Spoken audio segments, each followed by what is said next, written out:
housing prices. According to today's new Siena College poll, the cost of living and affordable housing are top issues that New Yorkers want to see addressed. Our Capitol correspondent Jamie DeLine has more on actions that are being taken at the state level.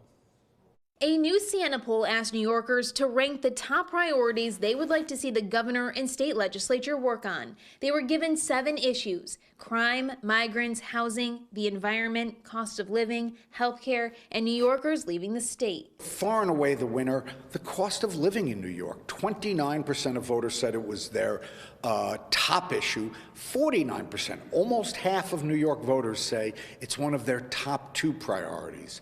Second place, the recent influx of migrants, and third place, crime. 13% of New Yorkers said it was affordable housing was their top issue.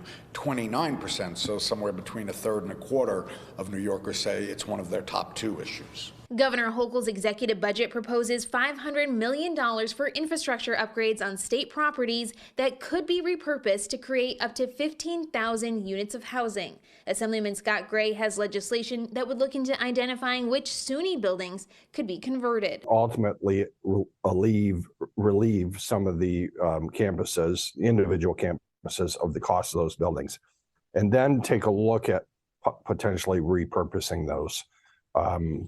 It could be senior housing. There could be a lot of different, really leave it up to the individual communities to determine if there's a need for housing in their communities. Reporting in Albany, I'm Jamie DeLine. The 2024 election now just months away, and according to a new Siena poll, New Yorkers are divided on the leading candidates. In a possible head-to-head matchup, President Joe Biden leading former President Donald Trump by 12 points. That number has stayed about the same in recent months.